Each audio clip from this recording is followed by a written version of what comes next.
All right, what's next? Just kidding. Patreon supporter Duke Silver. Hello, party people. I was just reading Hollywood Reporter article saying that Universal is moving forward with The Invisible Man with Saw creator and Upgrade director Lee Whannell. The article also confirms what we all suspected, that Universal is moving off of the shared universe plan and shifting to stand-alone films. Should we expect a better movie without it being obligated to set up an extended universe? What do you think, Robert? Yes. Yes, I do. I mean, first of all, if you guys haven't seen Lee Whannell's Upgrade, it's a lot of fun. It's fun. It's a lot of fun. I really enjoyed Upgrade. It was fun. But I think that's the way to go. I mean, one of the Burnett rules is never put your universe before your characters, which is what they were doing.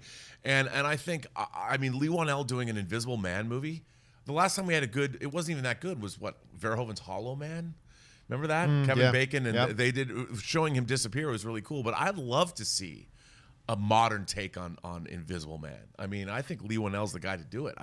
I can't wait. Not having it. Look, the great thing is if the movie works and they can do 3 or 4 movies, then put the characters together once they've already been established and work. You know, it was funny because just the other day on this show, somebody asked, so is the Universal Monster Movie universe done? Well, apparently, yes, it is done. Right. But that doesn't mean they're done with their classic catalog of monsters.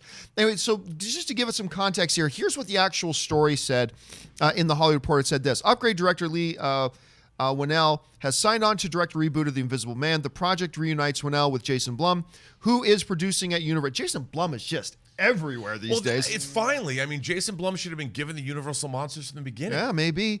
Who is producing the Universal Pictures through his Blumhouse banner. Universal has tabled the idea of an interconnected universe and is reassessing how to keep the enduring characters relevant for a new generation. Sources tell Variety that Universal remains committed to celebrating or to creating compelling filmmaker-driven projects based on characters from the studio's vast monster legacy. It is, you're Universal. You do have this incredible catalog.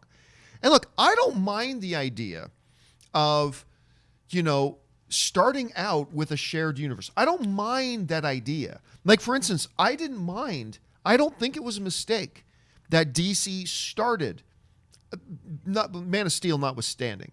They started with Batman versus Superman, and I don't think that was the problem. That wasn't the problem. The problem was they didn't make a movie that was good enough to appeal to people. I don't mind that Universal decided to try a shared cinematic universe right off the bat. The problem was they got so far ahead of themselves, they weren't just talking about, okay, this is going to be a shared cinematic universe, and we got some plans. Great. But they start telling you, we're going to have this starring this person, we're going to have this starring this person, we're going to do this. It's like, whoa. You haven't even put out the first movie yet. Because remember, this is going to be like the ultimate embarrassment thing ever. So they put out this picture with the cast. I love this picture, by the way. That's a great picture right there. Remember this? This became their big thing. Oh, look at our Monster Universe cast and blah, blah. One movie out of that came out. One. So it's fine to do shared cinematic universe. It's even fine to start with shared cinematic universe. But there's a thing about getting too far ahead. So when they started doing this, they started casting and announcing stars for 4 movies down the line. And they just got ahead of themselves. But they do have a rich catalog of these classic characters. I'll say this, though. Remember we were talking about Morbius the other day? And I'm like, I'm all for Sony doing another one. Right. But Morbius is an interesting choice. To me, when you got Frankenstein, Wolfman, all these characters, I gotta say Invisible Man feels like an odd one to go with. Great director attached. But do you think, like, if you're in charge of that, do you say, yeah, let's restart this whole thing and Invisible Man is the guy who's going to take us there? Well, do you think that? Well, I'll tell you, no, not necessarily. But I think that the pairing of Lee Whannell with the idea of the great thing about the Invisible Man character is you've got a man who's basically becoming untethered from reality because he's literally disappearing from all of those around him. And when I was thinking, why would Lee Whannell go for this? But then if you think about Upgrade, it's kind of got a similar. Yeah, the underlying themes are good. DNA that I could see, like, okay, Lee Whannell clearly he's got a take on what happens to a man when he becomes enhanced or also untethered from his reality.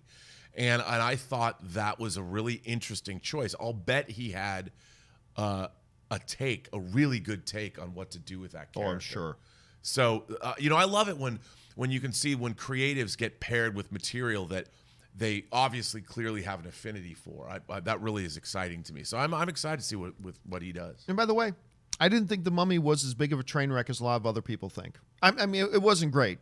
It wasn't Right. great, but I thought it had some redeeming qualities.